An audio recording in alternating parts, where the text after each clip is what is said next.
Dogs have helped man for thousands of years. Some dogs help us hunt. Some protect us from our enemies. Still, there are others that don't really seem to do anything. These dogs are bred for their looks and demeanor instead.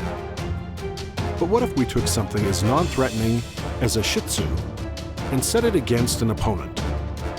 How many dogs would it take to bring down a rhino or a professional baseball player? Today on Shih Tzu Versus, we see how many Shih Tzus it will take to bring down a woolly mammoth.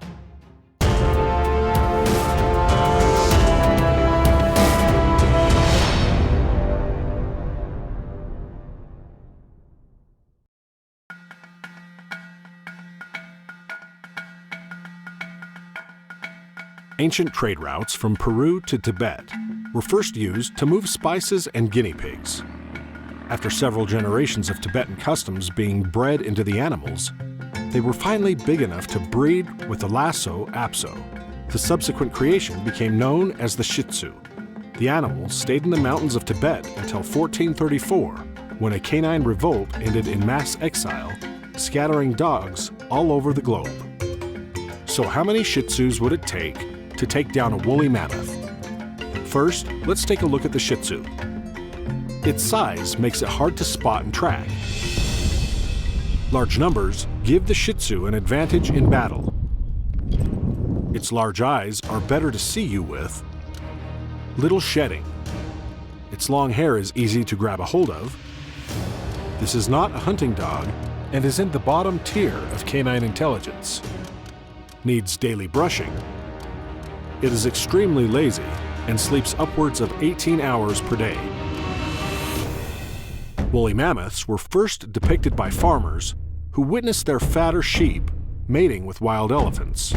The resulting animal was hunted to extinction, and more sheep and elephants had to mate. After that second evolutionary attempt, the mammoth was finally here to stay, until it became extinct again in 1864. The mammoth's size and weight made it a formidable opponent for such a small dog. The skeletal system is not just large, but also in charge. Its giant tusks crush predators. Speaks 3 languages. Its eyesight is poor and cannot see small animals. The mammoth has an infamously short attention span. Extinct. It cannot read.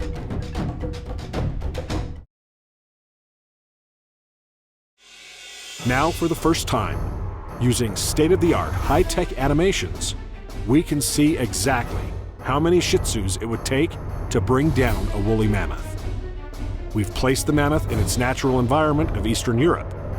At first, a single dog appears. The mammoth doesn't perceive the animal as a threat, and even after several bites at its legs, the opponent doesn't seem to care. It takes 5 dogs before the mammoth realizes something is wrong. The beast accelerates as more dogs nip at its heels. Realizing he cannot escape, the mammoth turns to fight. He squashes a dog under his heavy weight as the Shih Tzu count raises to 30. At 50 Shih Tzus, the dogs are jumping on top of each other to get a piece of the mammoth. A moment of weakness brings the prey to its knees. Its soft underbelly now in range of the tiny biting mouths below. It isn't long before the Shih Tzus make it through the flesh and begin to feast. This is where the mammoth meets its end. A total of 72 Shih Tzus brought down the woolly mammoth. The sheer size of the creature made it a formidable opponent, but in the end, the Shih Tzu always wins.